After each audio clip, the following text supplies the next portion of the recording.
आज आसी जब सुबह सुबह उठी तो खिड़की से बाहर देखते ही उसका चेहरा मुरझा गया। अरे, कहाँ चले गए? कल तो यहीं थे। इतने महीनों से रोज़ सुबह दोनों को देखना उसकी आदत सी बन चुकी थी, और आज जब दोनों अपनी जगह पर नहीं थे तो आसी को कुछ खाली खाली सा लग रहा था। सुबह सुबह बस वो दोनों सामने दिख जाते, आसी का रोम रोम पुलकित हो उठता था, सुवासित हो उठती थी उसकी सांसें। मन एक अद्भुत खुशी महसूस करने लगता, और सबसे खास बात, इन सब का सकारात्मक प्रभाव पड़ता उसके मन मस्तिष्क पर, और कलम खुद ब खुद कोई गीत लिखने लगती। पता नहीं क्या जादू था उन नरगिसी फूलों में, बस देखते ही मन मचल उठता। शायद असीम प्यार भरा था उसमें।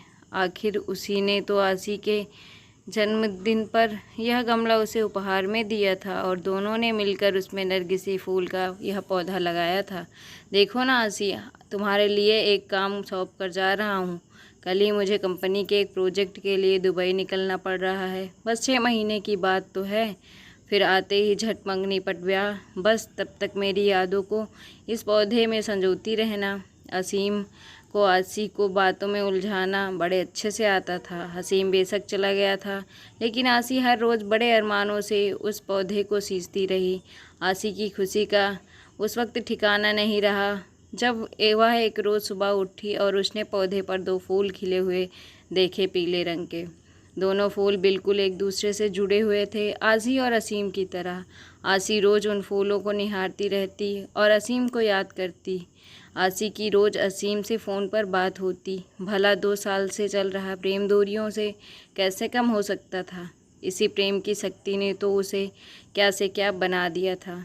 कभी किसी को चिट्ठी पत्र में 2 अक्षर न लिखने वाली आसी की कला आज अनवरत चलने लगी थी। अपने जज्बातों की स्याही में भिगोकर क्या क्या ना लिख डाला था उसने। तेरे एहसास में खुद को ऐसे फना कर दिया हमने, ज़िंदगी बाकी न बची तेरे साथ और न तेरे बाद।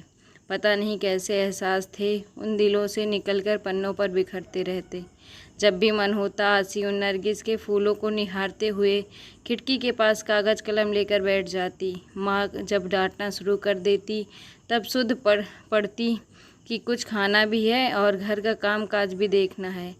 पता नहीं पिछले कुछ दिनों से क्या हो गया था उसे। पतझड़ का मौसम आ गया था, फूल मुरझाने लगे थे। माली से पूछकर खाद पानी भी डाला। असीम को फ़ोन पर बताया तो वह पहले खूब हंसा, फिर पतझड़ बीत जाने दो, जब कुछ ठीक हो जाएगा। आसी फिर भी अस्वस्थ नहीं हो पा रही थी। अब तो बसंत की बहार भी छाने लगी थी, चारों तरफ एक मीठी बयार बहने लगी थी, लेकिन फिर भी आसी को कुछ सही नहीं लग रहा था। आज भी उन फूलों को देखे बिना बेचैनी बढ़ रही थी। आसी कागज़ कलम फेंक कर बाहर आ गई थी और गमले के आसपास चहलकदमी करने लगी।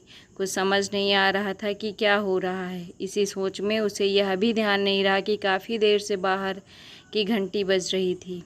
आसी, कहाँ खोई हुई हो? दरवाजे पर कब से घंटी बज रही है, ध्यान कहाँ है? माँ ने दरवाजे की ओर जाते हुए पूछा।